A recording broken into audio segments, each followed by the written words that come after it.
on how we can better put this forest into better use for the betterment of all Nigeria, rather than what we are witnessing now.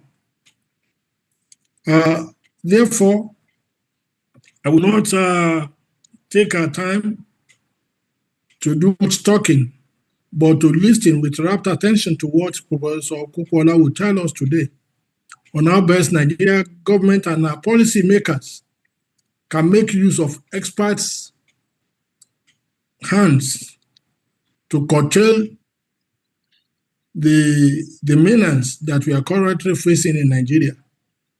Once again, on behalf of the Validviewnetwork, I want to thank Professor Okukwala for coming on board, sparing his time, in spite of his tight schedule, to create time for us to hear his views on this platform.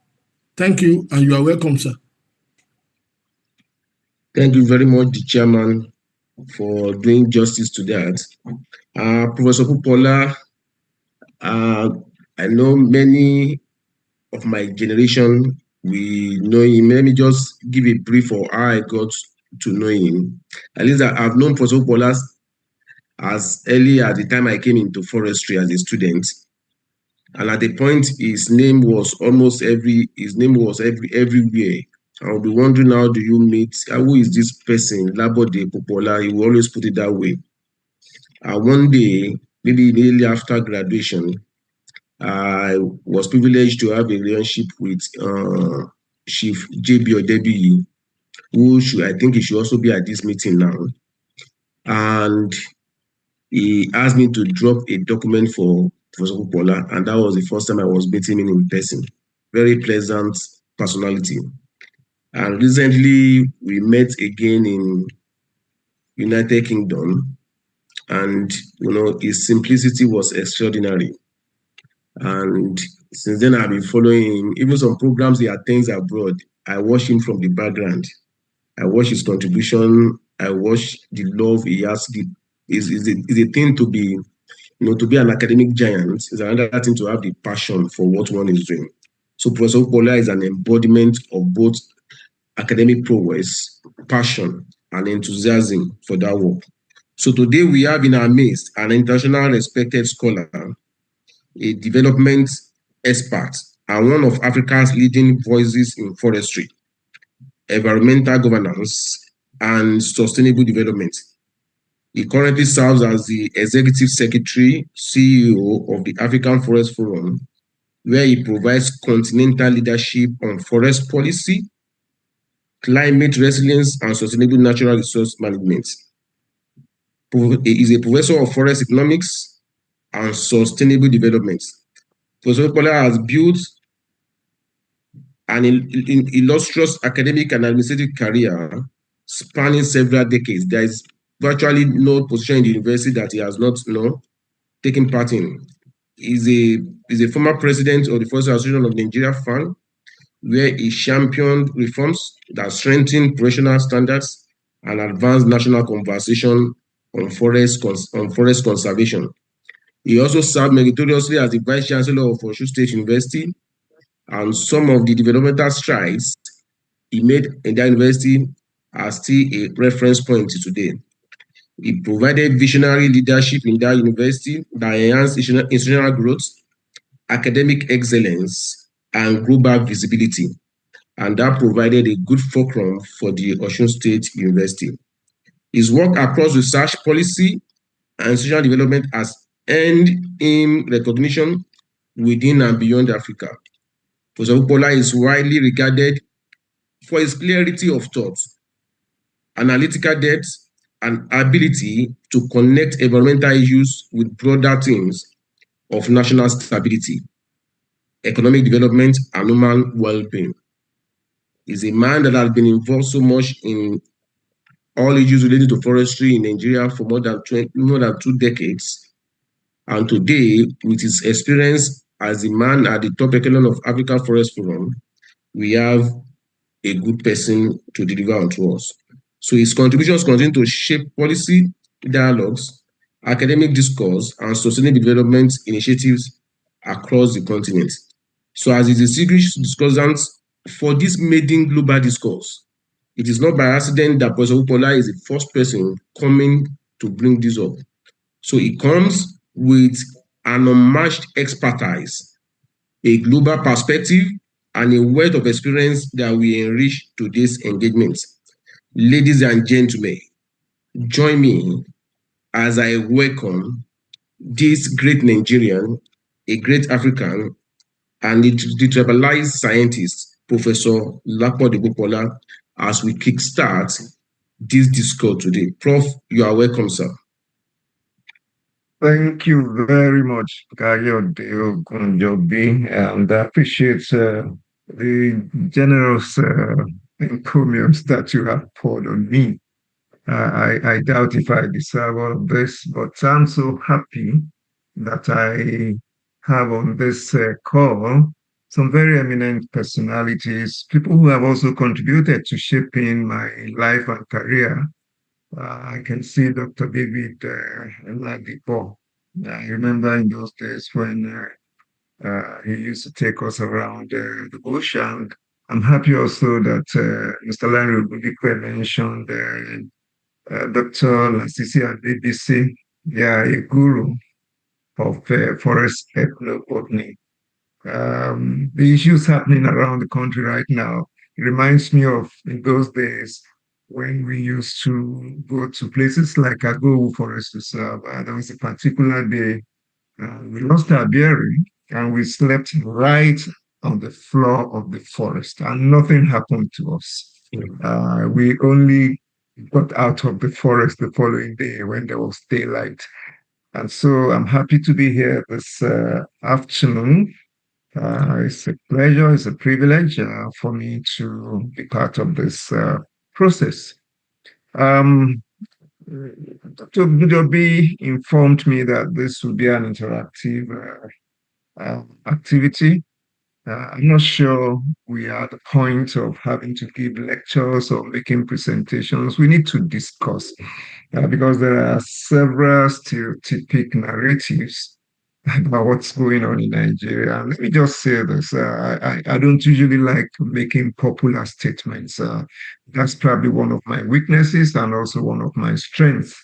I like to say things the way they are. Issues of insecurity is not unique to Nigeria.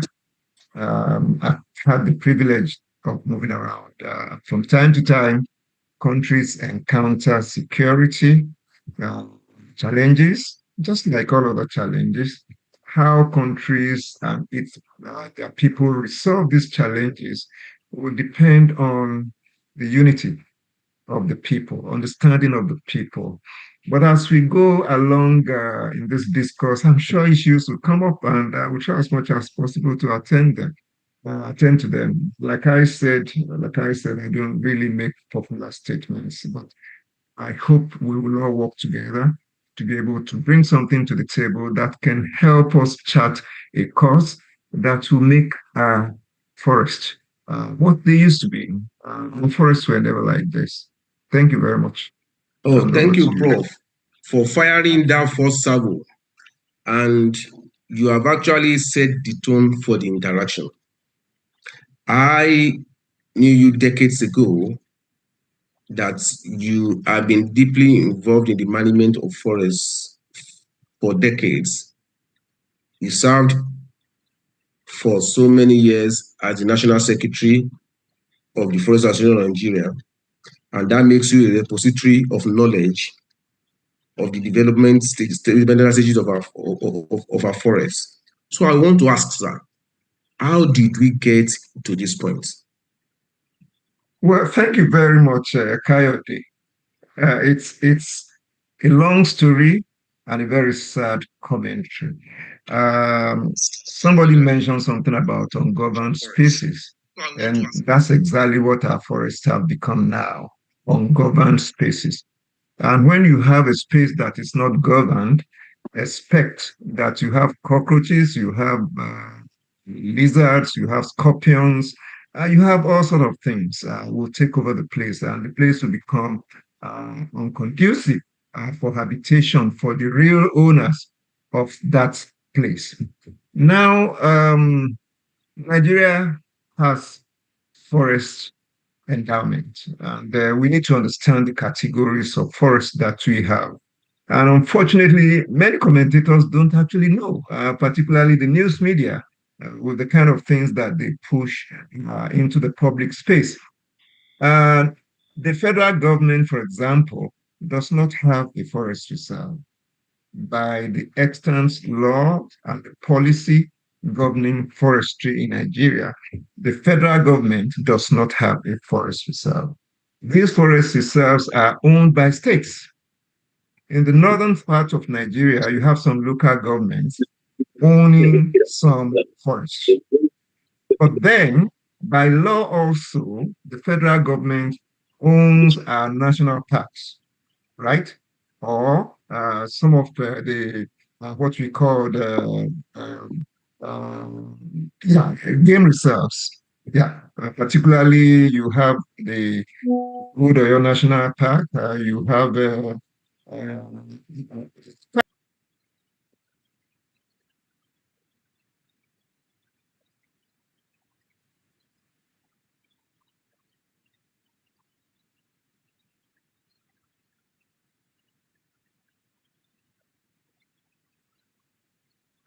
Prof, sir, kindly unmute yourself.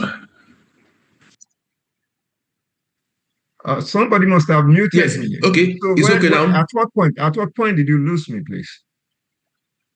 No, just a minute ago. Less than Somebody a must minute. have muted. Yeah, somebody must have muted me. Anyway, so the point I was trying to make is that by the extant law of the Federal Republic of Nigeria, the federal government does not own forest reserves. States own forest reserves. In the northern part of Nigeria, some local governments also own some forest reserves. Okay, but what the federal government has control on are our national parks. And I mentioned a few of them. You have the Old Oil National Park, which has been taken over now by criminals, particularly those who are exploiting minerals. We also have Ukomu National Park. We have quite a number of them up now, about 7 of them. And if you put all these forest national parks together, they are actually the area of land that these 7 or 8 national parks cover are more than 2 states in Nigeria. So you can imagine the extent of that. Now, how come these places became ungoverned? By the gazettes that established our forest reserves. Every forest reserve had what we used to call enclaves. And what are enclaves? Enclaves are settlements of people who originally lived in these forest reserves before they were gazetted, particularly by the colonial masters. And so they were more or less like watchdogs within these forest reserves. So the enclaves were made up of people who actually were living there. They were also made up of people, migrant farmers who came there to work. Then over time with logging, we also had people who were loggers creating communities, creating villages. But all of these were for positive reasons. One, to raise their land when there was a fire outbreak, okay, within the forest reserve. Because the managers of the forest are not always within the forest estate. So these enclave settlers were actually playing a role within these forest reserves. But over time, this role started failing. They started inviting people who were strangers to those forest reserves into that place, granting them access to land to farm. Then, unfortunately, the managers of our forest reserves also colluded with them. And I will not spare our civil servants, I will not spare them. They colluded with them, started allowing these enclave settlers to share land with people from outside of the locality. And so most of the forest reserves got to a point where they started getting degraded. And eventually, that is how the herders found their ways into our forest reserves. Otherwise, that was not the case. For example, in Omo Forest Reserve, we had several enclaves, settlements. Within 1 kilometer, you will find a settlement. And so they were able to put a check on negative activities. In Olua, in Odo, we had it. In Nagowu, in Oshun, we had it. Even in the north, in Gelnyaki, in Taraba State, all those places had enclaves. And these enclaves actually had a role they were playing. Unfortunately, they've been taken over now. So we need to know where we're coming from, and we need to know what brought us here. It is very difficult to break into somebody's house if that place is properly governed. We lost how to govern the spaces, and that is what has led us to where we are at this time. So for now, we have now had some complications. There's also mineral exploitation. Nigeria is such an endowed country. Everywhere under the source of Nigeria, there is one form of mineral or the other. And so the only way people can have their way in exploiting some of these minerals is also to create conflicts. So when they create conflict, naturally people will flee. And when they flee, they bring in their machines and they do the damage. Now the question is, what is the government doing? Like I said, forest reserves are not owned by the federal government. So when we start to blame the federal government, yes, I agree, the security of the whole country is under the purview of the federal government. But then we have a federal system that allows every governor, every local government chairman to also have a role. They receive security votes very hugely. I don't know how much, but we read about them. And so we have this challenge about poor management of the security situation. So it's complex, very complex, but we are there. The question is, how do we get out of here? I know there will be questions on forest guards that have been recruited. They're coming a bit late. I hope they'll be able to do their work. Forest guards have always been part and parcel of forest management. You cannot have a forest reserve without forest guards. We used to have them all over the place in those days, very well trained, disciplined people. Of course, you will always have a few bad eggs amongst them. But just recruiting them now, I don't know. But I'm sure we'll talk about that. So I'll pause here for now. Thank you. Yes, thank you, Prof. We will still come to the issue of the forest guard. And we want to thank you for taking us on a voyage of what it used to be. And now we got to where we are now. But I'm glad that you have also stated that we have not missed it totally. There is still a remedy. And that is why we are here today. And we have an intersection in the sense that we are both agreed that this is not another blame game platform, but an opportunity for us to identify the challenges and see how we can move forward. So I want to ask, sir, what are the institutional failures? You have mentioned forest guard not doing their things, and you have also said, as a form of blanket, that all of us, one way or the other, we have failed in one responsibility or the other. So what are these failures? What are these governance failures? Thank you very much, sir. Well, thank you very much again, Kayode. Yes, I've mentioned quite a number of them, and there are several. But see, you cannot have a church without a Bible, and you cannot have a mosque without the Holy Quran. Okay? You can't have a forest being sustainably managed without a forest management plan. I can challenge all state governments.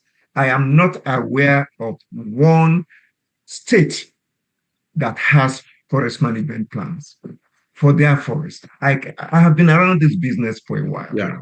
These are things that we used to treat as the Bible, the dictionary, the Quran of managing a forest. How can you manage what you don't even know what exists there. I challenge any director of forestry in any state to show me a management plan. I haven't seen one in the last 15, 20 years or even more. So that's an institutional failure. You can't even manage what you don't have an idea of. For you to have a management plan, there must have been an inventory. You must know your stock. You must know what is contained in the forest. You must know the different species. They are, even if you don't know the exact age, we have ways of measuring to know how old or how young a tree is. We do not have them. And let me also shock you. You may do your survey. Some people who have grown to become directors of forestry in Nigeria today may not even know where those forests are. They may not know because they govern from the city. So these are institutional failures. And with such failures, how can you exactly manage your forest sustainably? I teach forestry. That's what I've done all my life. I don't know of any university that's brave enough to send students to the field. I just told you that I've had reason to sleep at the bottom of the forest overnight. And we're not attacked, not even by wild animals. But you can't even send students to the forest today because we don't even know what is there in the forest. So those are major institutional failures. I recall that in 1996, 97, 98, we had a Nigerian Forest Resource Assessment. I was deeply involved in that. Okay, we walked around the country to know exactly what the stock were. Issues of marketing and pricing policy, issues of inventory. It was funded by the African Development Bank, about $4 million. That was how many years ago? Almost 40 years ago. So we were supposed to have had a kind of forest information system as at that time. It started, but it wasn't sustained. So if you have such situations, it is very difficult for you to sustainably manage your forest, and it will ultimately become ungoverned. And that's what's staring us in the face now. Thank you. I think now we can all now agree why we are where we are. Because if we have data, if we have management plans, we will not be trying to locate places within our forest. If I have the map of my house, I will not be trying to locate where the toilet is within my house because it's my house. But if you have given the authority for the management of the house out, it becomes difficult to know where A is or where B is. And we'll still come to that point. But that has already given us an overview of why we have some of the problems we are having for now.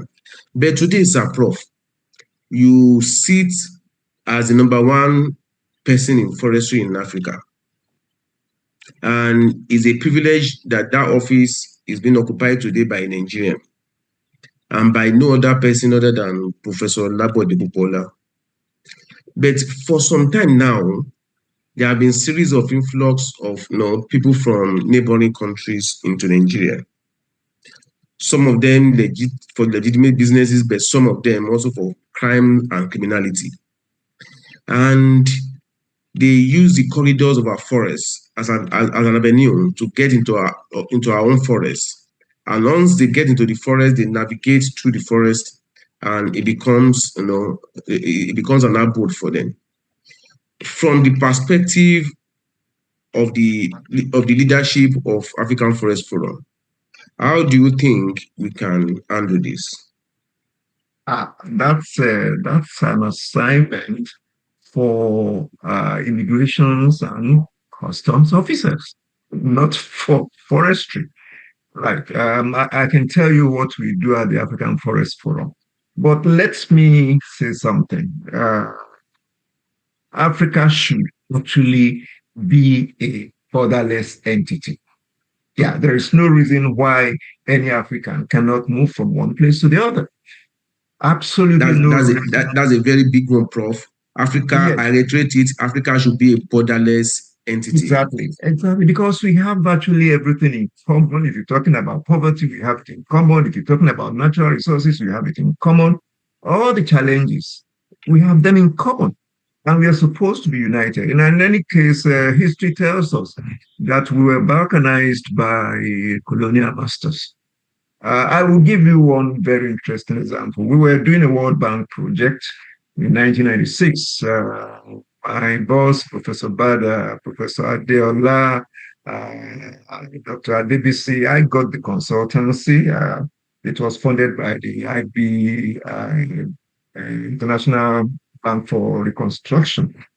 Okay, and we were doing it for Afforestation Project Coordinating Unit in Kano. And each time we got to some areas of the north to carry out a survey, you ask some basic question. Where are you from? They'll tell you their town. But if you ask them, what nationality are you? They'll tell you it depends on the state of the economy. So if the economy is good in Niger, I'm from Niger. If the economy is better in Nigeria, I'm a Nigerian. So actually, there are no walls, right? I mean, these are open spaces. But I guess the issue of criminality and conflict started with climate change. If you know what is going on in the Sahel right now, it's not a justification, no doubt about it. What is going on in the Sahel now with the impact of climate change, which is actually destroying lives, destroying livestock, destroying properties, it has forced some people to start moving. Please, I'm not justifying criminality. No, I shouldn't. But then when people move, they should get to a point where they should know their bounds. Who are the people who are supposed to take care of that? The immigrations, the customs people, right? Our security apparatus. They are supposed to keep these boundaries. But unfortunately, we all know what happens. You can just exchange a few naira with whoever is put in charge of the post, and you pass through. And that's how you have this infiltration. Now you are raising the issue of, they get into the forest and they make the place unlivable, and they start creating conflict, they start this banditry. Unfortunately, it's because also, like I said earlier on, the forests are now ungoverned. So it's a complex situation. And as I mentioned earlier on, the African Forest Forum is not supposed to be the gatekeeper. No.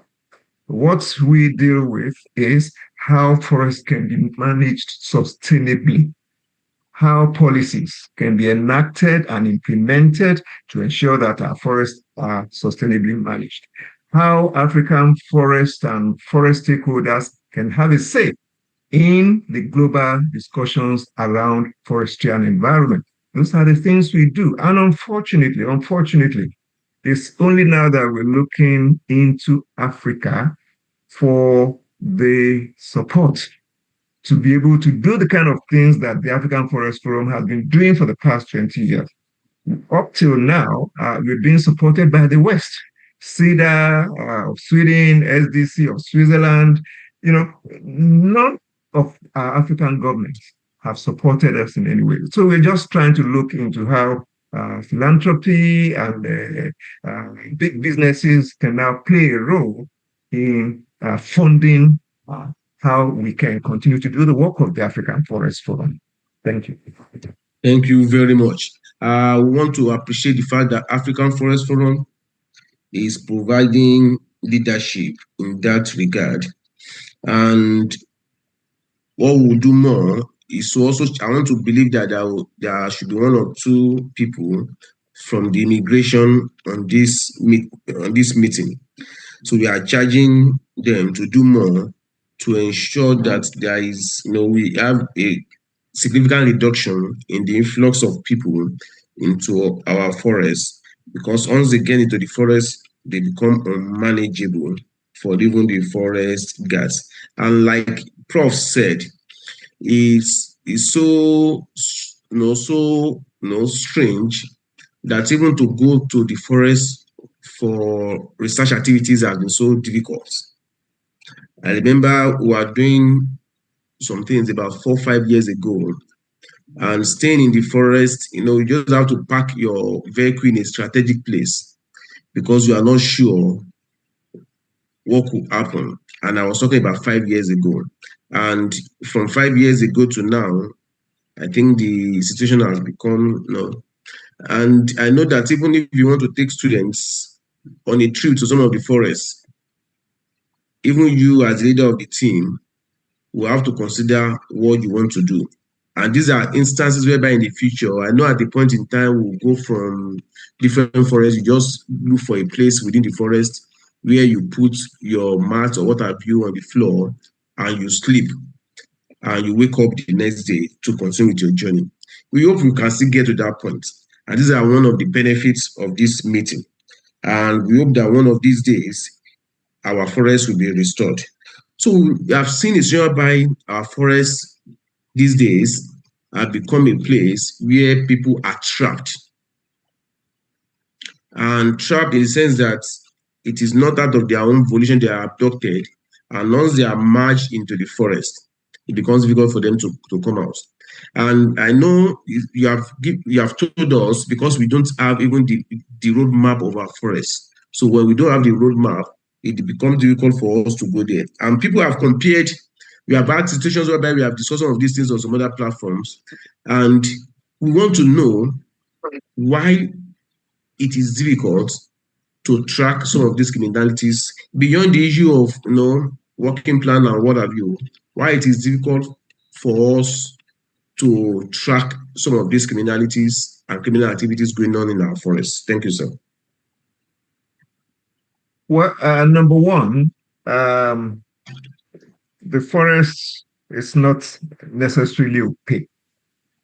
Yeah.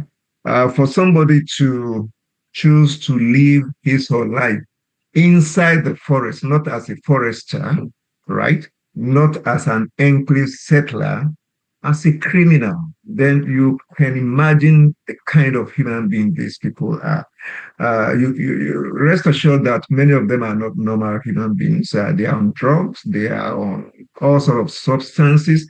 And take the case of what is happening in Oyo State right now. About 46 people, including 2, 3-year-old children, right, abducted. And those people, unfortunately, and those who abducted them, they are all in that place. Come rain, come shine. These are not human beings.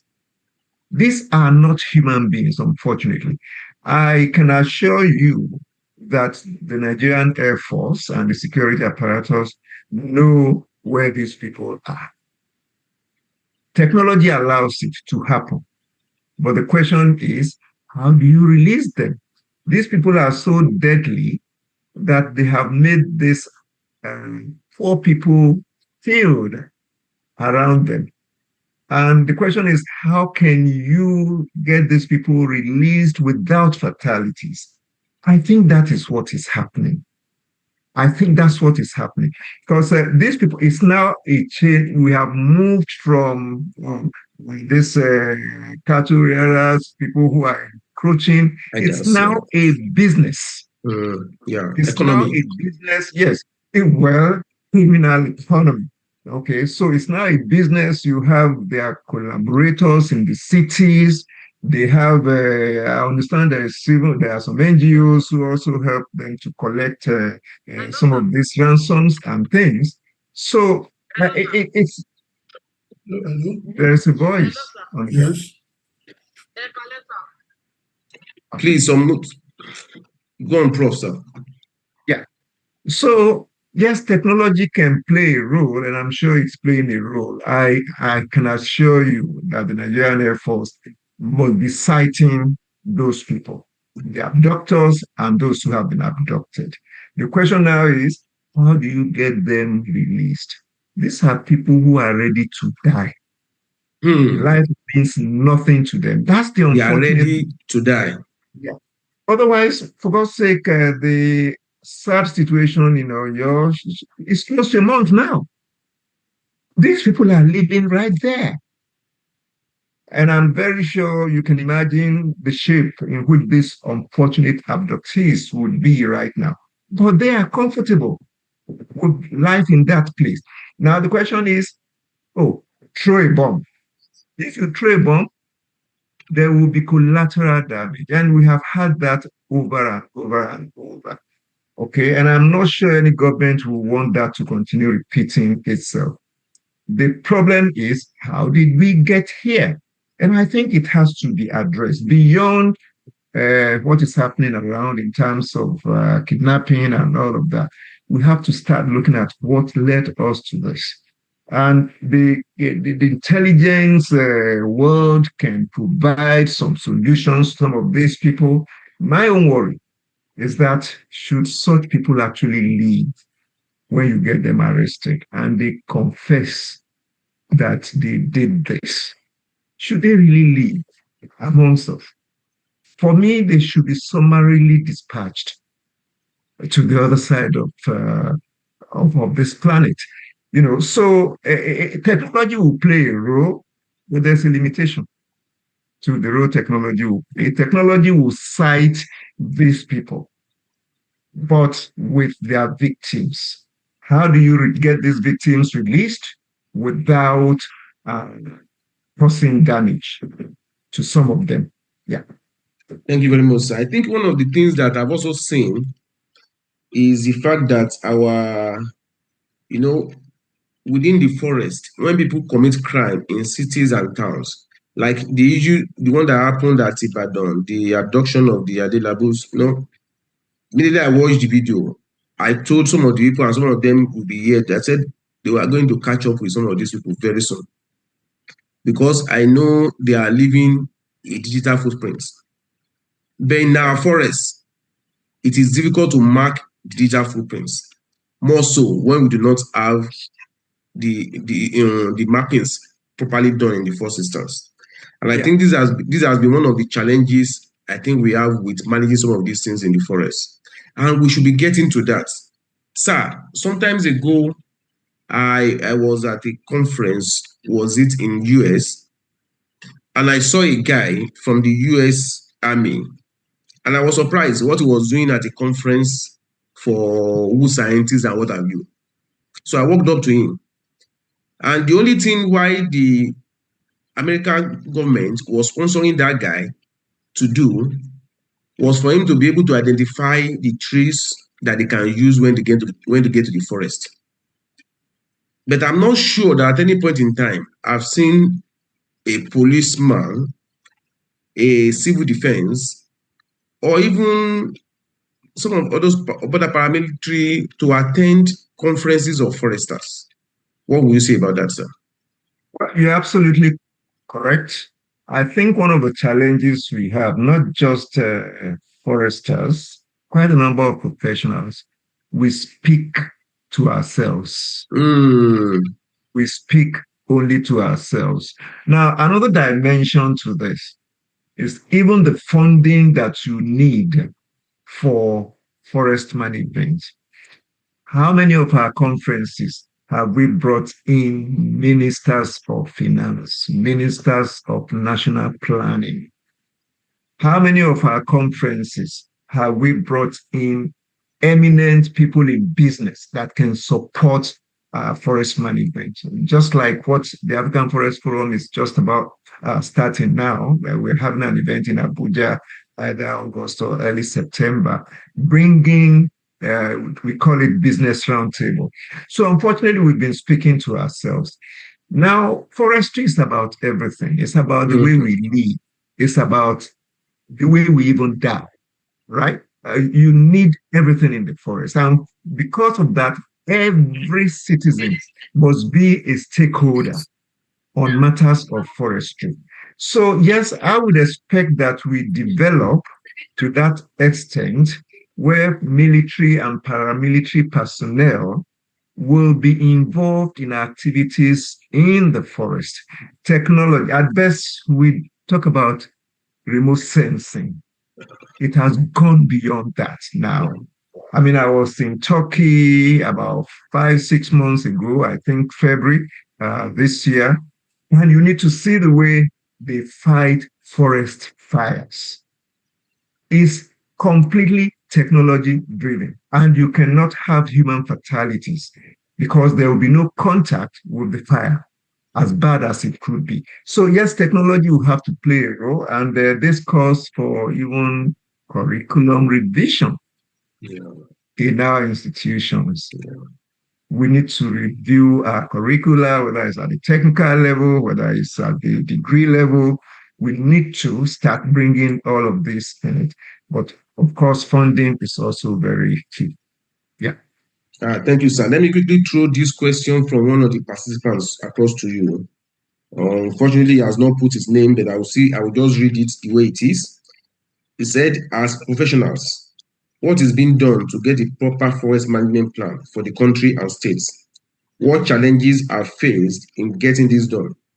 And can we explore the use of technology towards gatekeeping our forests?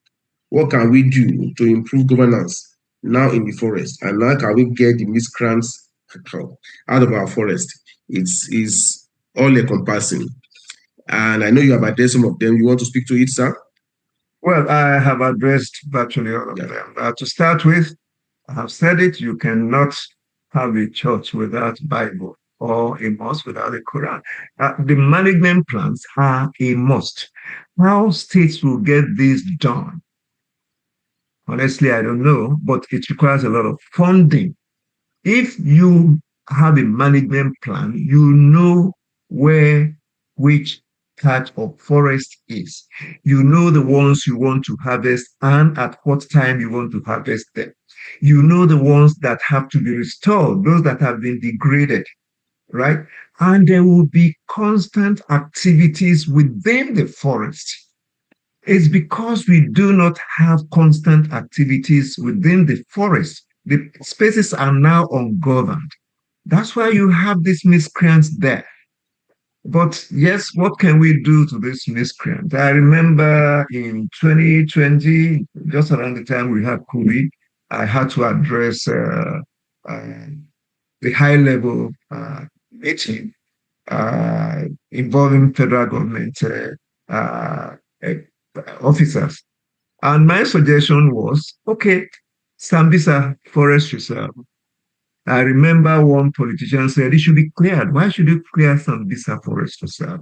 If you want to make that a case study, the federal government has the power, or the governments around Sambisa Forest will have the power to say that if you have no business being in Sambisa Forest, move out. Give them a deadline, maybe 1 week. Then after that, bomb the place. The situation is so bad that we have to take some drastic steps. Give everybody announcing that if you have no business being in that forest reserve, move out of that place. And if after the deadline, people don't move out, bomb the place. You can bomb the place without destroying the forest. It's not all bombs that lead to fire. Some could be poisonous. Some could be noxious gases, right? So if you find yourself there and you refuse to leave, you are on your own. I think that will show some seriousness. And so these people will not feel comfortable hiding in those forests any longer. But of course, it shouldn't be in a situation where you have abductees with them. You cannot do that. Yes, you cannot do that. Yeah. You are right, Prof. We totally agree with you, sir. And it will still, I can see that the more we go, the more we realize that without the inventory you talked about, where you started from, we cannot achieve anything. Yeah, somebody has copied said you cannot have a church without a Bible. You cannot have a mosque without a Quran. So our forests have been so exposed because we are not even having activities there. And that has given the miscreants the leverage to move around in our forest. That's a good. But now that we have seen this, and we know what are the technological advancements that you think could help us at this point that we are in? Like, I know that even within, and that was why I'm happy that we have people from we have our partners from the forest guards in the meeting. And I know, and I've shared a couple of times, that there are ways you can even detect human activities within the forest remotely. And these are some of the things that I think I want us to elaborate on in this meeting. We know by virtue of science. Anyway, let's listen to you to you on that, sir. Well, everybody talks about drones.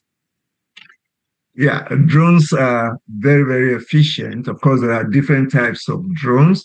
There are some that are made specifically for forest spaces. Of course, there are some that can be used anywhere in an open space. Now, if you have drones that carry out surveillance around our forest area, they will detect the presence of undesirable elements.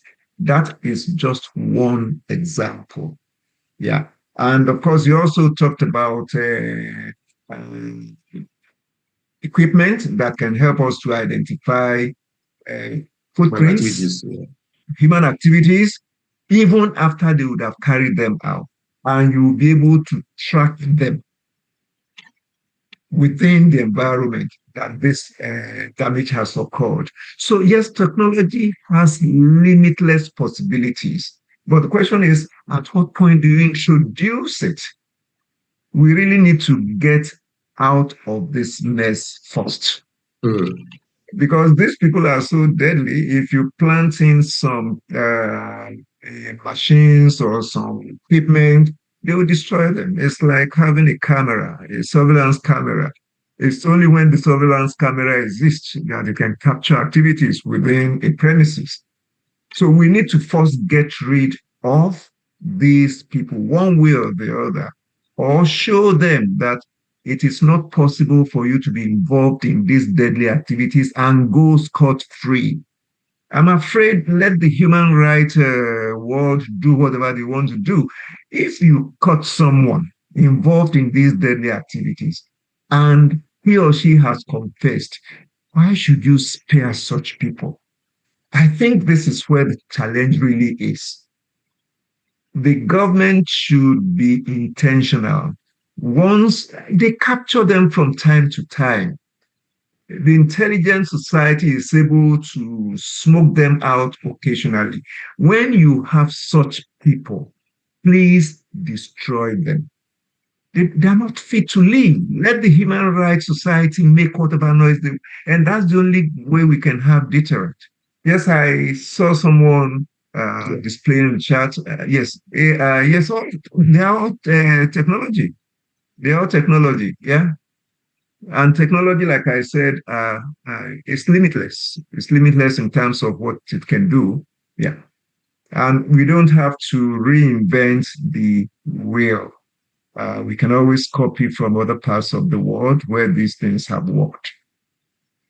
Yeah, thank you very much, Prof. Now I have a personal concern.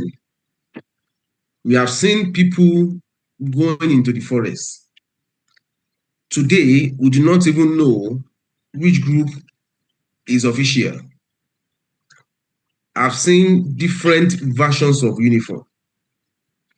And at the point, I've seen people, and I said, oh, I hope these people are not going into the forest to meet bandits, carrying shakabula guns. And the conclusion I came to, and which I want clarity from you. Yes, we have Amotekun, we have Iroekun, we have Koshegbe, we have different versions. But I still hold the strong belief that without a strong collaboration with the scientists, they are not going far. What is your opinion, sir? Your opinion is my opinion. You see, how can you go into the forest without collaboration with the key stakeholders in the forest? How do you go into the forest without the forest officers in the state? But then I have addressed this earlier on. Even the forest officers don't know the forest they have.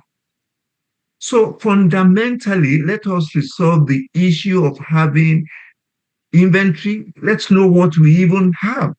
Let's have management plan. Now, we all hear that they are recruiting thousands of forest guards. Who train them? You don't train a forest guard within a week, within a month. They have to stay in the forest. They have to have practicals in the forest. They have to know the terrain of the forest. They need to understand the forest. So these are not things that can just happen overnight.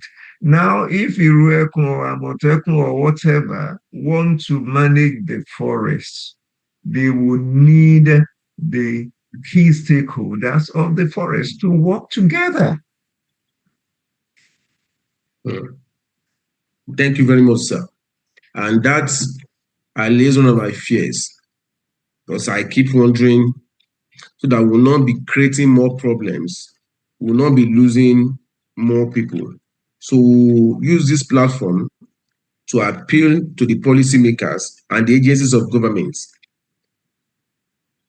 that we need to do better. We need to go back to have an intersection between all these people with the scientists to map out a good strategy to solve some of the problems. And I think we also want to use this platform to, we have one of the core, that's Professor Alamu. We want to convey our sincere, greetings to him. I want to assure him that by the grace of God Almighty, Professor Alamu has been committed to conservation of nature for decades, and it's unfortunate that a man committed to nature is now nature, his wife is now held in that same environment. It is a tragedy. And we condemn this tragedy in its entirety. And we believe strongly, just as Professor Popola has said, that very soon they will be out. I have a question from Professor V.A.J. Adekunle here. I want to quickly read it. Please show that question again. Sir Prof can pick it up. I know Professor. Yes, I saw it. He said forests have just become revenue generators. And that is very correct. It's not new. Like I said, in the last 20, 25 years, I don't know of any government of all these forest owning state that has actually invested in the forestry sector. It's all about revenue generation. And please, who knows? Are we sure that some of these timber contractors are not making that place impossible to go so that they can perpetrate these nefarious activities? Yes, government is just interested in revenue from the forest. And I doubt it if we still have any tangible materials from within the forest. But I have a proposal that I have made in other fora, not only in Nigeria, actually outside of Nigeria. Can we, as much as possible, start privatizing our forests?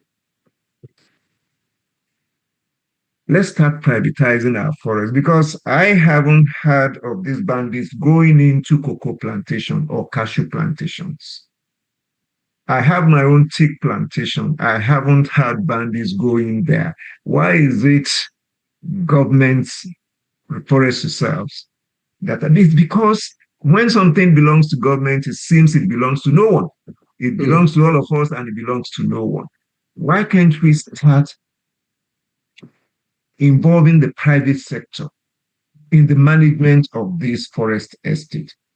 I hope that we can consider that maybe part of the proceedings of this. So let's take Ago Forest Reserve in Osun State or Mo Forest Reserve. Let us have co-management with the private sector. Yeah, because like I said at the beginning of this discourse, even some government officials collude with those who are creating these problems. I mentioned the issue of enclaves, which eventually stopped resolving the problems they were supposed to be resolving. Enclaves were supposed to be providing protection to the resources. They were supposed to be raising alarm. But over time, we started bringing in people who were doing something else, apart from the legitimate duties that the enclaves were supposed to be performing. So maybe we should start thinking of co-managing with the private sector. Yeah, it's happening in other parts of the world, and I think that maybe it can create some solution. Okay, we have a summary there. Why can't we involve private? That's a very good one. So thank you, Professor, for your insightful presentation. My question concerns Nigeria's strategic role in African forestry governance. With the Nigerian currently serving as the Executive Secretary CEO of the African Forest Forum, what opportunities exist for Nigeria to strengthen its leadership in shaping continental forest management policies and attracting major international forestry programs and investments? For example, many African-focused initiatives and institutions supported by international partners are headquartered in countries such as Kenya. What strategies can Nigeria adopt to become a stronger hub for forestry research, policy coordination, and donor-supported programs? Well, I don't want to be dragged into politics. Yeah, but I will just say a few things. We are very, very poor at marketing our country. Very, very poor at marketing our country. Because if people read what goes on in the social media alone, I don't think people will want to come and invest in Nigeria. That much I can say. But having said that, the African Forest Forum, maybe the person who asked that question came in later, has depended. It's been around since 2007. Incidentally, I was part and parcel of the program from even before the inception. Has never benefited from any African country. Most of the resources that the African Forest Forum has been using for its activities, building capacity of policymakers, building capacity of the academia, influencing policy, have been funded by the West, right? Donor agencies in the West, I mentioned CEDA of Sweden, I mentioned SDC of Switzerland, amongst others, none from any African country. Yeah, so I'm just trying to pioneer a proposal which will bring in the private businesses, philanthropy, the very wealthy in our continent, not only in Nigeria, to bring in their fund into what we want to call an African Forestry Trust Fund in collaboration with the African Union Commission. So maybe when we get to that point, we can be talking about what can benefit which country. Yes, I want to agree with you, Prof. Thank you very much, sir. One thing I've also seen is that we Nigerians, to a large extent, we are our own problems. And we have a lot of work to do. Unfortunately, we lay it at the doorstep of government. But we need to begin to also check ourselves. And just like I told Prof, behind the scenes, that's what we'll be looking at next month by the grace of God. We all have a role to play. You cannot demarcate what you have and you expect an outsider to come and fund it. It cannot happen. It cannot happen. So, Prof, now that we have seen these challenges, and initially it appeared that it was in a certain part of the country that the forests were vulnerable, but the signals started coming. I always make reference to a particular man, that's late Aketi of Ondo State. I know I did a press statement on what he said then. And unfortunately, most other governors did not buy and did not run with it. And up to now, unfortunately too, most of them are still not running with it. What do you see for the future concerning this lackadaisical attitude? Well, like we hear from time to time, security is every man's business. You don't know who will be the next victim. Hmm. We often blame the central government, and unfortunately, not even the central government, the person who heads the central government. And oftentimes, I laugh. A security breach occurs in my village, and the first person you mention is Tinubu. Don't I have a Bale or a Kabiesi? Don't I have a local government councillor? Don't I have a local government chairman? Don't I have a police formation around there? I think we have got to that point where we should now see it's a very dangerous situation where we now should see it as a collective action. And by collective action, I am not saying just politicians. Yes, politicians are there, but even the media, the stereotypic narrative in the media is such that at times can embolden these criminals. This is a time for us all to come together as one. You know, each time I read something like, hey, some Fulanis, jihadis, who are they? Where are they coming from? These are criminals. Treat a criminal as a criminal. Don't profile a criminal. They have a network. There are Yorubas amongst them. There are Igbos amongst them. This is the time for us to come together as a people to be able to confront this menace. It's not going to do anyone any good. So that is my candid advice. All hands should be on deck. This is a very good program that you guys have initiated. My prayer is that those who have been part of this should take the gospel to their various places of worship. Let us stop treating this thing as a sectional thing. Let us stop labeling criminals. A criminal is a criminal, whether you are Fulani or Yoruba or wherever you come from.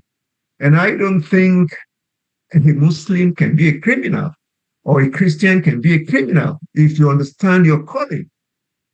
So when we now ethnicize or we now introduce religious coloration or politics into this, this is what these people enjoy, the criminals. That's the kind of thing they enjoy when you are divided. So I hope and I pray that as a people, we'll be able to come together to confront this menace. It is too dangerous. And let me say this, and I'm sure many people around this call also know it.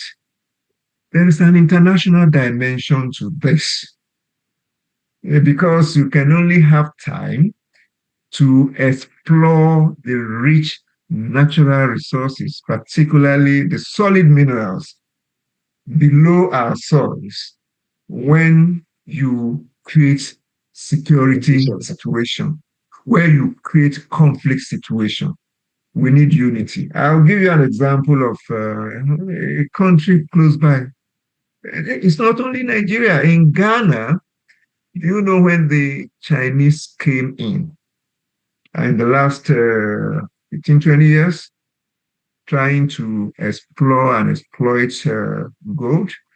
They will pay villages to leave the location and go somewhere else. I don't know if you get the point I'm making. Yes, sir. Which is in itself wrong. These are villages where people farm. They will pay their chiefs, and the chiefs will move from that area. Then they engage young boys, young girls. Many of them are out of schools. If you go to the Ashanti area, the northern part of Ghana, they have taken over the communities. Now it is a different approach they are adopting in the case of Nigeria, and it's because of our division, the diversity, the complexity, unlike in the case of Ghana. So yes, create crisis, then we have the time and the space to do whatever we want to do. So I just want to plead, let us be united to confront this dangerous trend. Otherwise, they'll continue to have their way. Thank you very much. Let us be united. That's the key one. Let us be united. And sincerely speaking, if we had been united before now, we wouldn't be where we are today. Even when it started in the north, our voices have been that vociferous. We wouldn't be where we are today. But at a point, we thought that it cannot get to us. But now it's almost everywhere. So we need to be united without exhibiting or exercising fear. We need to be united. Prof, in the course of your discussion, sir, you raised something very fundamental, which I think we need to look at. We have seen situations that even within our forests, we have seen it in Ogun, we have seen it in Oyo. I'm not sure if there has been a report in Londo that people even establish companies within the forest. And now that you have talked, something just clinched in my brain now. If there are people that have business interests within the forest, they want to do anything possible to promote confusion, to promote conflict, to promote crisis for the period of their businesses to thrive. But unfortunately, these people, they got into the forest. They said one was having about 3 billion business somewhere, in the Southwest. Yeah. And personally, I tried to find out some things. And somebody that I even sent to one of the places told me that he never knew that they were doing that kind of a thing in that place. It's only once in a while that people come there. They thought it was a poultry or what have you that they were doing there. And we have this challenge. So when people have their business interests, and some of them are not even Nigerians, I think it exposes us to more dangers. Why they are protecting their interest, they are causing disintegration of our own entity. What do you have to say about that, sir? Well, this is where government comes in. This is where I will put the blame completely on government. Yeah, because security apparatus of intelligence society have all this information. And once you're doing something that is at variance with the interest of the country, this is where government comes in. This story you just told, I've also heard about it. It's a billion, several billions worth of business. I think it's in Ogun State or so. Yeah, if I'm right. Yeah. So this is where government comes in. Just get rid of them unless government has other interests, ulterior motives. And again, I would expect that the civil society group should not be making noise about it. That's just the truth. They will establish something.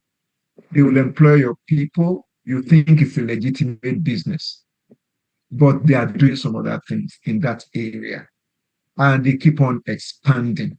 So this is where government comes in. I will put that blame on the doors of the government. Yeah. Okay, thank you, sir. So we have another question for you, sir. You have answered this one. I wouldn't want us to go into that. No, I think the other one too is not within your purview. I will drop that one at the doorstep of the people at the immigration. Is not within your purview. Then, is our land use system in Nigeria not gateway for criminality in our forest reserves? Well, I don't seem to understand that question. We used to have a land use decree. Yes, there are some notions about it that the decree was put together to serve some interest.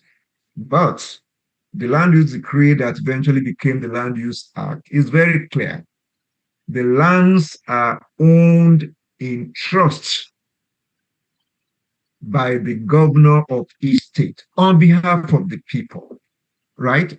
And even as we speak, people are still owners of their own land, unless we want to deceive ourselves.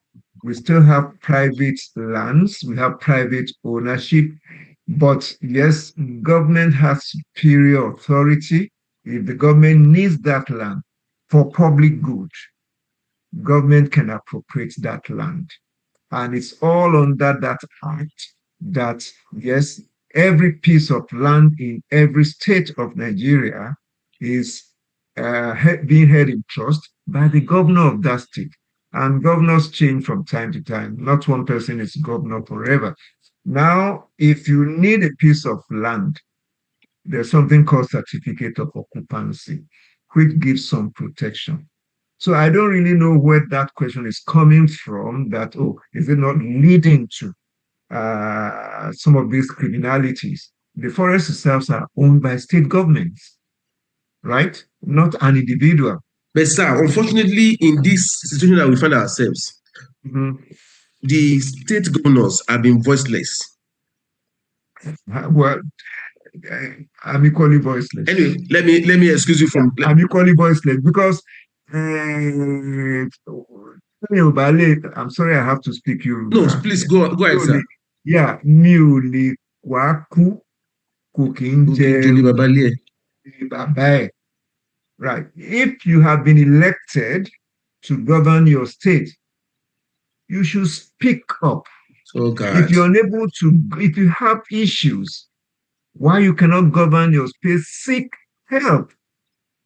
And we also understand, even though one governor once denied that he didn't do anything called security vote, we also understand that they received huge security votes, right? So for me, the governors have a role to play. And as far as forest reserves are concerned, they are the authorities, they are the owners. You see, the federal government appointing or employing thousands of guards. Yes, it's good, but I don't know how workable that is. You don't become a forest guard overnight. And this has to be done in conjunction with the state government, with the state apparatus for forest management. And they have to go through training, including paramilitary training. If you go to places like Togo, Benin, they call them gendarmeries, they carry guns, and they have received very good training. And you dare not play around with them in the forest estate.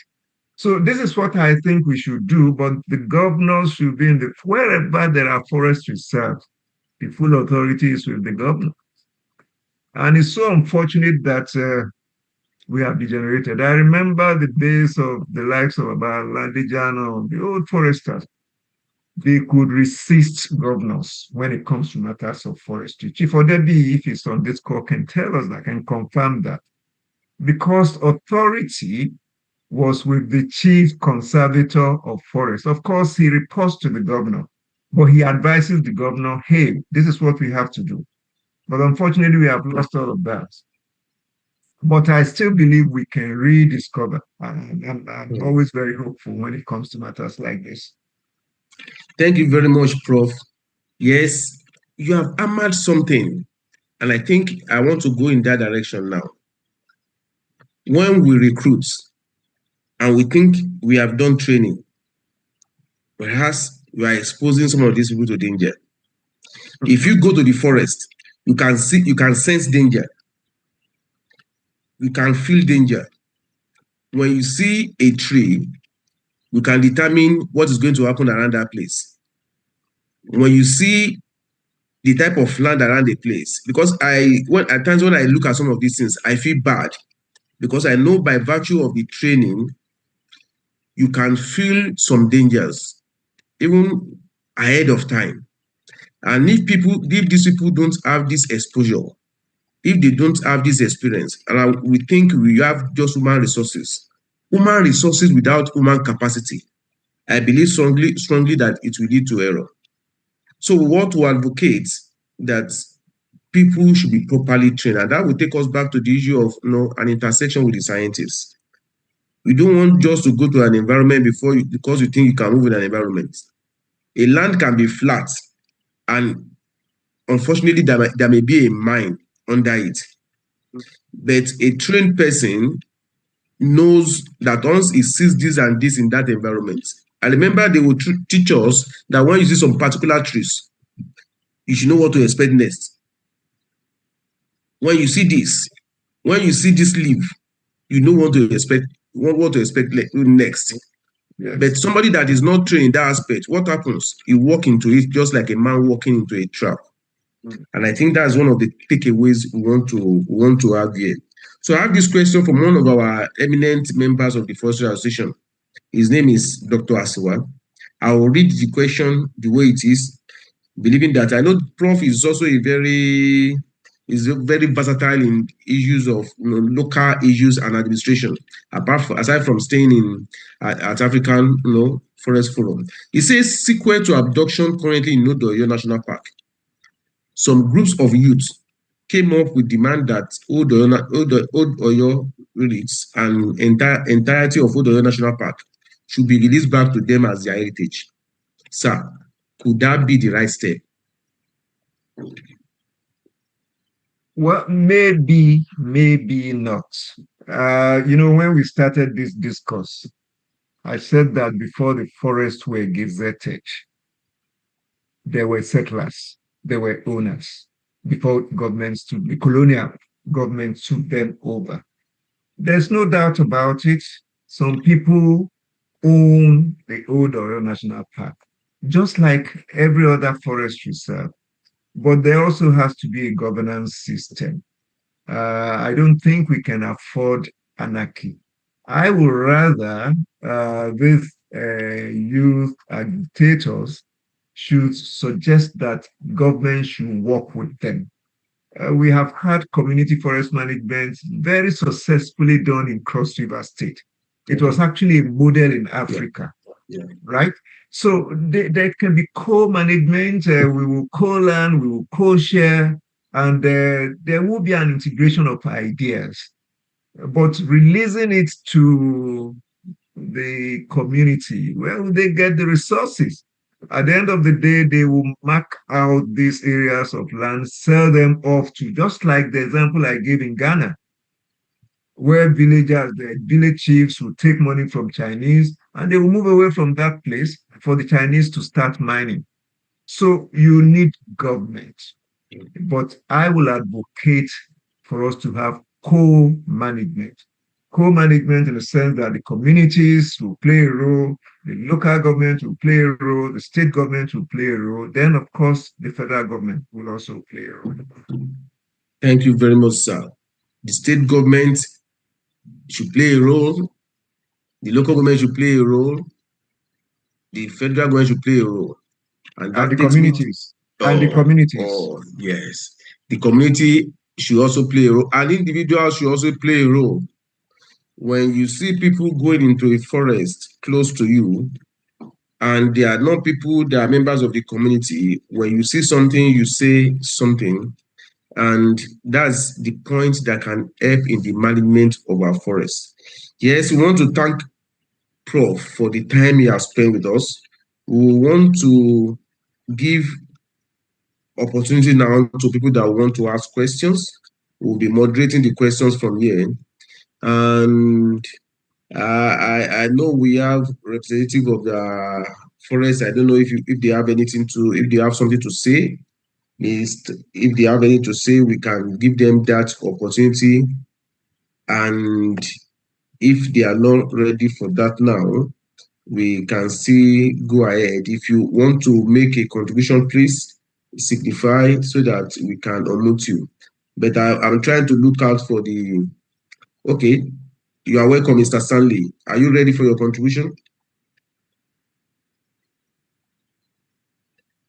Go ahead, please. We can't hear you.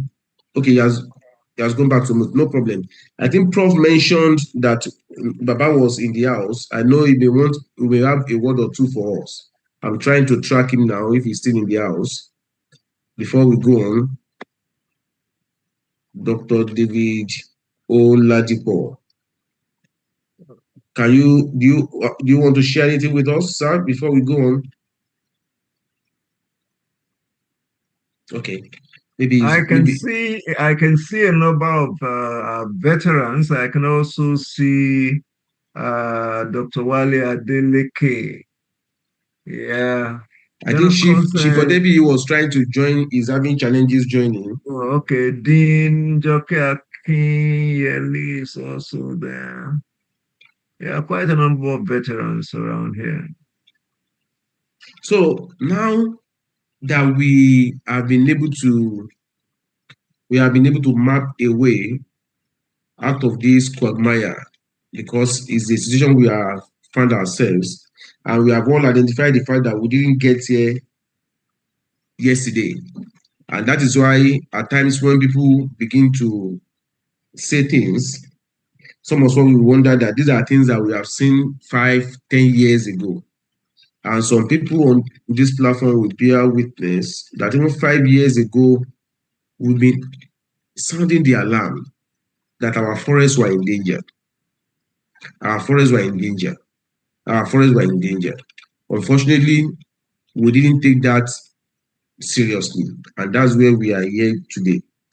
But with an initiative as this, which I believe we are going to, push forward, I want us to begin to look at ways by which there could be synergy. Like I said earlier, sir, not much could be achieved without the professionals. Not much could be achieved without finance. Because when we talk about equipment, it costs money. When we talk about facilities, when we even talk about training, it costs money. And I think these are things we should be investing in at this point in time. So if we want to make suggestions in terms of human capacity development to salvage this current situation we have, what would be your suggestion, sir? Well, my suggestion is very simple, and I think I have talked about many of these. I expect us to take governance seriously. And governance, I don't mean political governance, governance across the terrain. We can't afford vacuum. Vacuum anywhere will create security breach. We also have to find a way of balancing issues of security operation and also long-term governance reforms. What is happening right now requires reforms. There were some uh, governance activities that were working in the past. Why did we jettison them? Can we go back to them and then reform them? I have given the example of enclaves. They were working. Why can't we go back to them? Settle people within the forest and also make them busy. Allow them some legitimate areas to carry out their farming like it used to be. And of course, anyone that brings in strangers, they should be dealt with. That is still part of governance. So we can have a good balance, security operations, and also long-term governance reforms. I have also mentioned the idea of maybe involving the private sector. The private sector, they are not perfect, but they know how they secure their things. I gave the example of cashew plantation, cocoa plantations. I haven't seen bandits taking over such plantations, particularly in the north. I know that General Danjuma is now involved in coffee and tea production in Taraba area, several hectares. I don't think bandits will go there. So let's see how we can also partner with the private sector, but sincerely, with clearly written memorandum of understanding or agreement. But then fundamentally, corruption remains a problem in our society and it cuts across every facet. How do we ensure that these reforms are not affected negatively by corruption? Then finally, there is the issue of science, policy, innovation, interception. So let's see how we can work together as scientists, as policymakers, then people involved in the technology space. Forestry has gone beyond planting trees, just managing trees. We have to bring in technology, all aspects of technology that are applicable to the forestry sector. We have to make sure we bring. Then, of course, capacity building. I'm not very sure the level of capacity building we have now in our institutions is something that I would say I'm very proud of. Because how would you train people in forestry and they have never slept inside the forest? I have slept days inside the forest. But we know the reason why this is not happening. But then we have to find a way of resolving issues so that we really have people trained in forestry. Kangi Lake National Park is now a no-go area. We used to go there. Professor Faturoti was on this call. I don't know if he has left. We used to take us there as students. So this have to work together. And like I said, there has to be an integration of security, governance, innovation, science, policy, and technology. Yeah. Thank you very much, Prof. I agree totally with you. I know some years back there was a particular research I was trying to go into, and I think I will still revisit it with time, to the effect that even as a forester, we have to be thinking of a multidisciplinary approach. And our intersection with people in engineering, with people in mechatronics, to resolve some of these crises will go a long way. So it's not something at this stage of our development, and to solve some of the barrage of challenges that we have, we must be ready to go out of our present situation to intersect with other people from other spheres of science. Thank you. We want to take contribution from Professor, I saw Professor, is his hand still up? Yes, please unmute him. Professor Duro, you can make your comments and contributions now.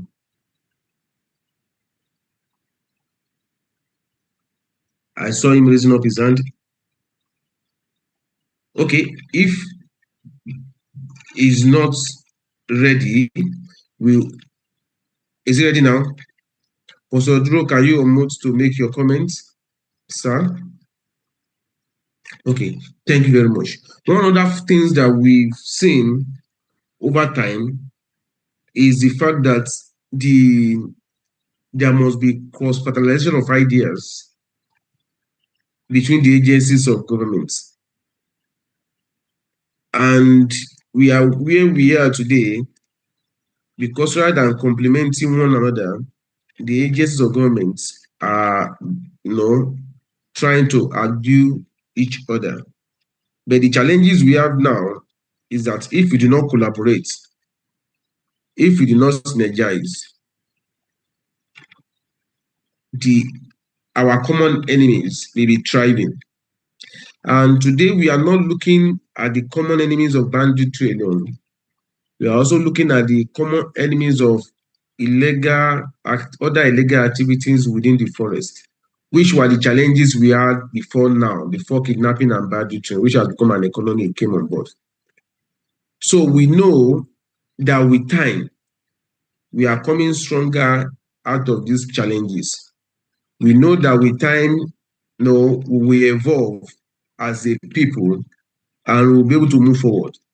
But at this critical stage of this development, the interface that is required is for us, either as a scientist, either as a professional, is to come together and see how we can resolve some of the crises that we have.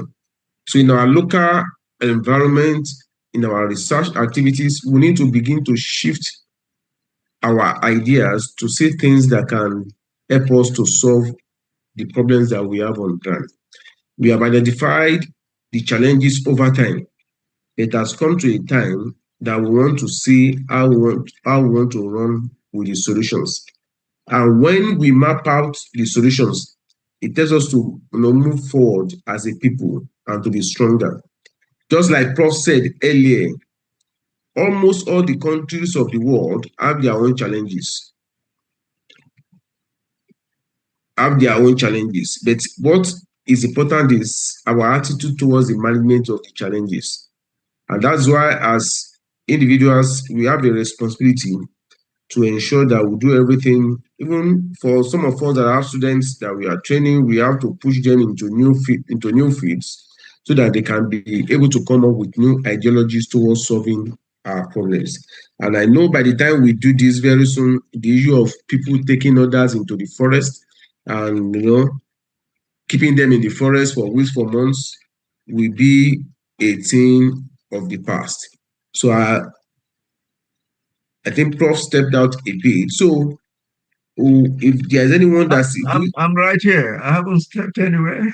I'm oh, right I thought here. maybe you wanted to Yeah, use yourself. no, I thought you were summarizing. No, Yeah. no, no, no. Okay, because I know Prof has really tried to have traveled long hours and still engage for 2 hours is not a common thing. So I think Professor Oduro wanted to make a comment, but this is not ready. Before we go, there is I want Prof. It just crossed on my mind. It was not part of the things I had on the program. To we have a friend, a colleague, a brother, a co-scientist, a laborer in nature conservation and development. Professor Alamu, what is your statement of hope for him? Well, I don't want to go personal here. Lamu was my student, and we have Oh, remained very, very close. And we chat every now and then. So it's a personal relationship we have. But I know his faith has been very, very strong. Actually, at times when we discuss, he will be the one trying to encourage me that we should keep hope alive, that he's very sure that his wife and all the other victims will come out victoriously. So we have a personal relationship, and it's not a thing of joy. It's not a thing of joy. It's a mental torture for any human being to be in the state that Wale is in right now. But like I said, we chat. It's just because of preparation for this meeting, and I arrived Toronto just about 6 hours ago, and I had to prepare. Ordinarily, I would have reached out to him that I'm now here this time. So we should keep on praying. We are very good at that in Nigeria. And we should also keep on wishing him well, not only him, all the people who are undergoing this needless agony in our country, wherever. We should keep hope alive. And I want to plead, let's not be part of those who will be sharing messages that will complicate the situation. I mean, I read a message as soon as I got to my apartment here that, oh, a helicopter landed in that forest and they have freighted those victims away to Kaduna. How is that possible? I mean, I don't know. Maybe you have also read about it. There are so many unnecessary news being shared, many of them fake, and these criminals enjoy it. They will just be smiling that these people are confused. So, like I have pleaded, let us cooperate. Let us be united. This is a war. It's not only when bombs start flying around. That this is a war. It's a mental war. It's a psychological war. So yes, Alamu, my brother, my friend, we have prayers with him. Wish him well. I'm in touch with him regularly, and all victims of this needless agony. Thank you very much. This is a war, and that's my focus on this too. Is a war, and we should not assist our enemies. That's a major takeaway for us. Do not assist our enemies to win the war. We should not share what we should not share. We should verify. Some of those things are laughable, seriously, and we need to be cautious so that while trying to solve a problem, we don't complicate the problem. Thank you, Prof. We have had a wonderful session today, and it's nice that you are the first person having this interaction with us. Next month, we hope to look at something very important again, not in the field of forestry, but it's something that can also help us as a people, and bringing that from Value Network. Now, I want to invite the chairman who has been listening patiently, diligently, to please help us to thank Professor Pupola for this, information that he has released onto us. Very sharp, very real, not holding anything away from us, very practical. He has shared with us his experience before now, even some of those things that some of us did not know, and some of those trainings that some of us did not even have opportunity of, and he has gone beyond that to also give us the solutions. So I will call on the chairman to please go ahead on behalf of everyone of us and appreciate Professor Bola. Mr. Chairman, sir, thank you very much.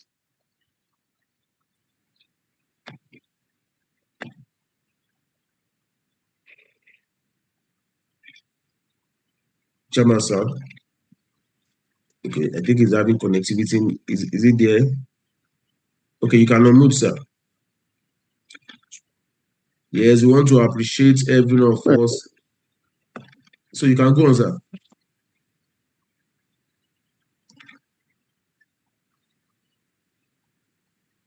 The chairman, you can go on, sir. We are closing this meeting at exactly as planned.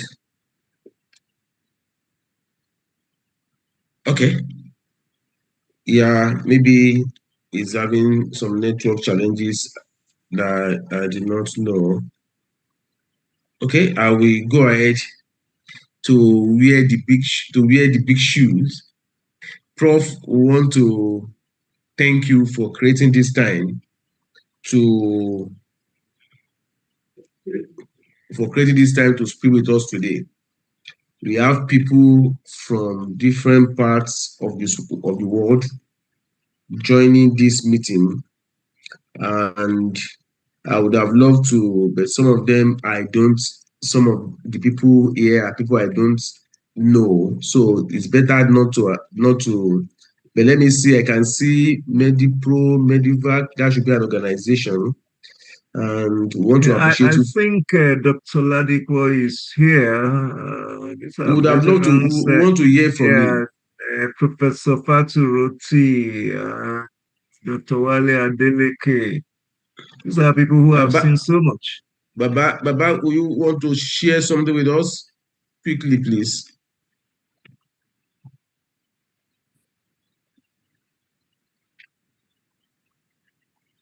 Yes, please, you can unmute and share with us. Baba Ladipo.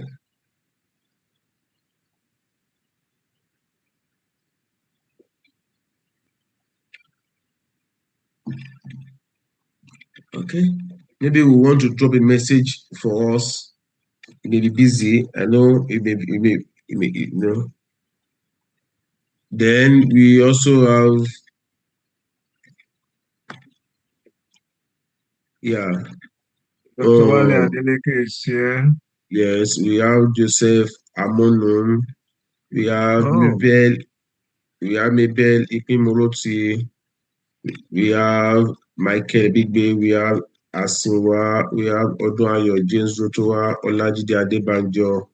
That's a banker, the senior banker from Nigeria, a friend. We have Professor Oluwakemi Fapojuwo.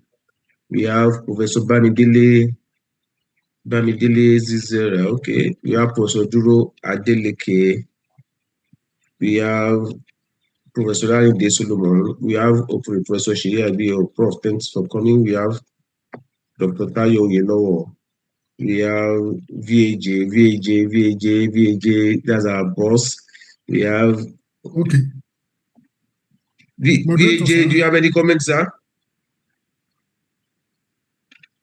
No. Okay. I think the Mr. chairman is Moderator. back. Okay, sir. Thank you very much. I think it has been an interesting discussion, and we thank our prof. He's always ready to talk to us anytime he's called upon. And we thank God for safe flight to Toronto. So it will bring something for us when he's coming back. Moderator, thank you very much. Expecting more of this. Thank you. Thank you, sir. Thank you, sir. We are happy to have you. Thank you, Prof. Then we have Moderator, sir. Dr. Yebo. Moderator. Yes, sir.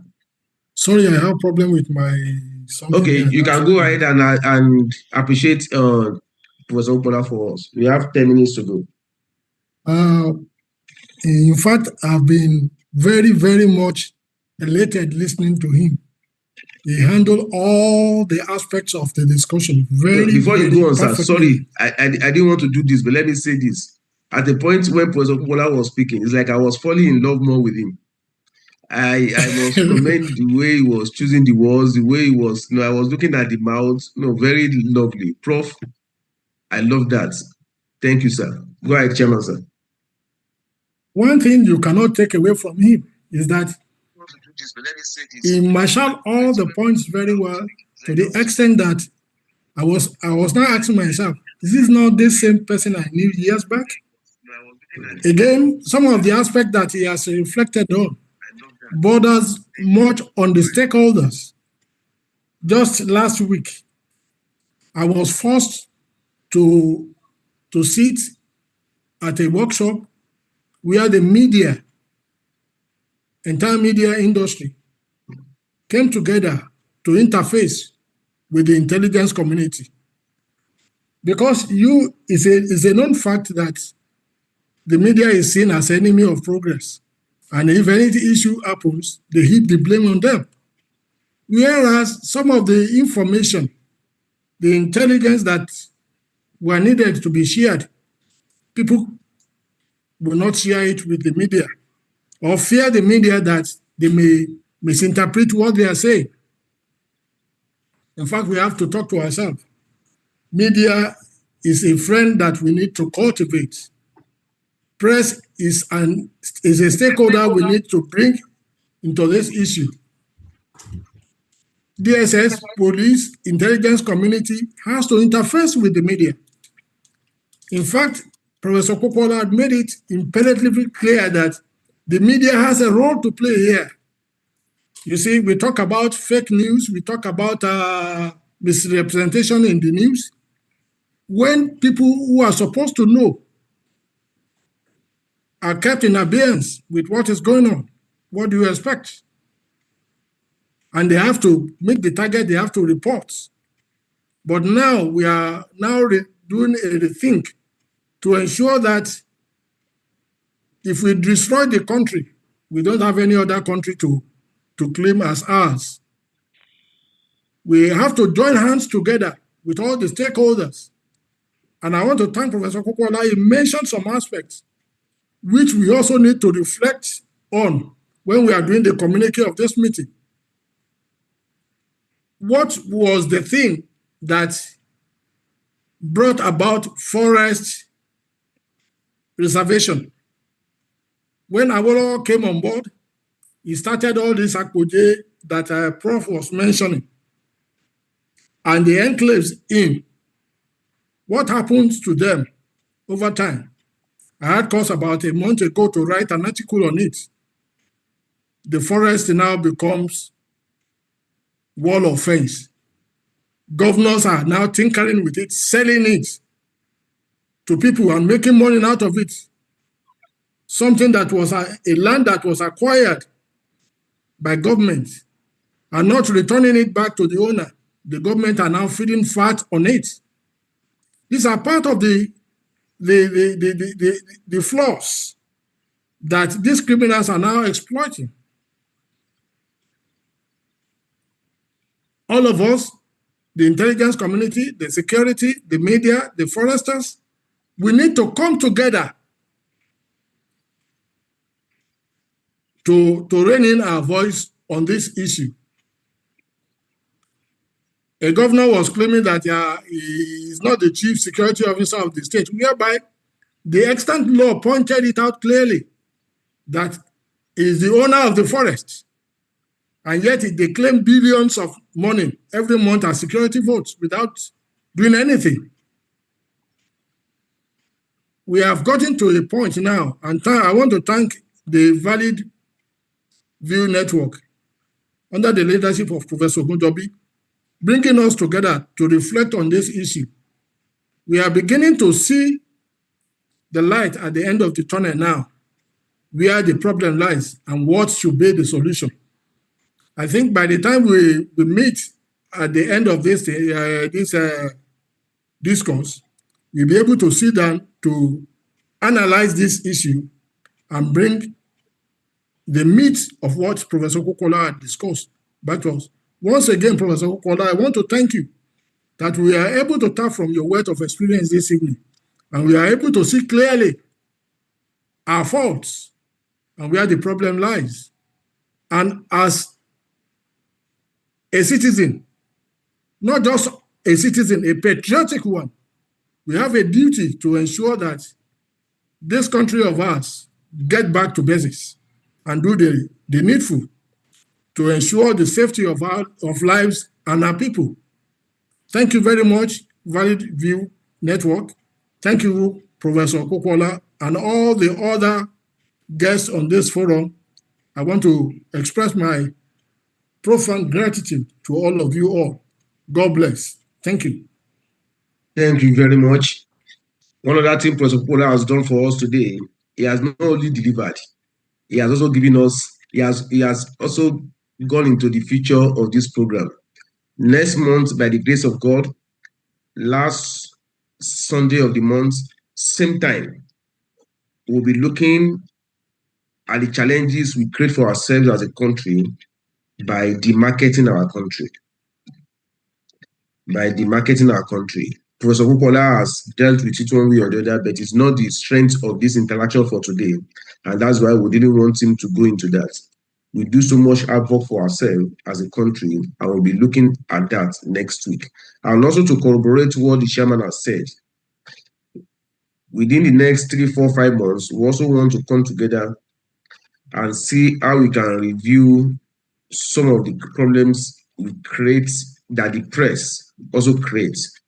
Like for us in Validview Network, if you have observed for some time, I have tactically told our people to stop posting issues about kidnapping and what have you.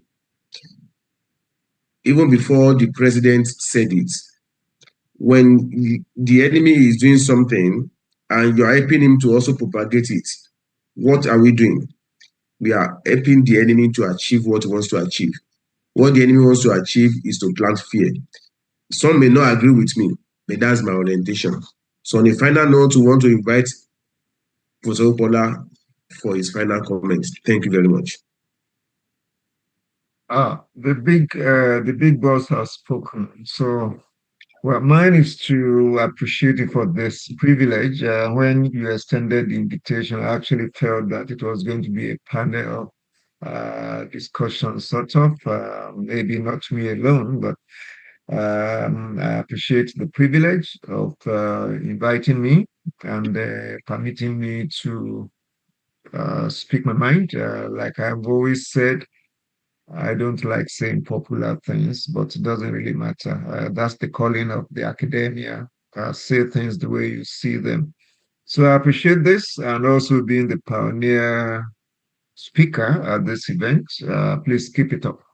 And all colleagues, my bosses, friends who have joined this call, thank you so very much. I received messages from many of you, so I deeply appreciate you all. So, very good afternoon from my location.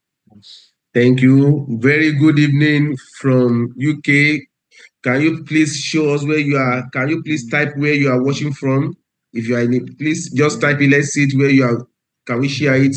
Where are you watching from?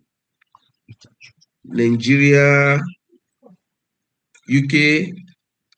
Just type quickly. We have 2 minutes. Where are you watching from? Okay, I can see Professor Abdul. Professor Abdul, thank you for joining. Yeah, that's nice. A good one. So we want to appreciate every one of us. We have seen some of our professionals there.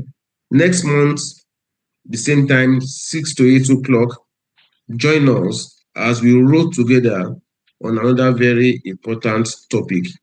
Thank you. Have a pleasant evening. And let's continue to hope that Nigeria will get better. And let's bear in mind that you have a responsibility. I have a responsibility. I remain Kayode Ogunjobi from Validviewnetwork. Have a wonderful day and God bless. Can we have a high five? Thank you, thank you, thank you, thank you, thank you. Thank you. Share your high five to us. Thank you, thank you. Yes, thank you. That's a nice one. See you next month. That's a nice one. Thank you, Mr. Michael Bigbe. Thank you, Prof. Yes, Tayo Yelowo. Thank you. Yeah, that's a nice one. We'll go together this time again next month. Dr. Bernard Olajide, thank you. Good to have you in the house. Have a wonderful evening. Thank you. Bye for now.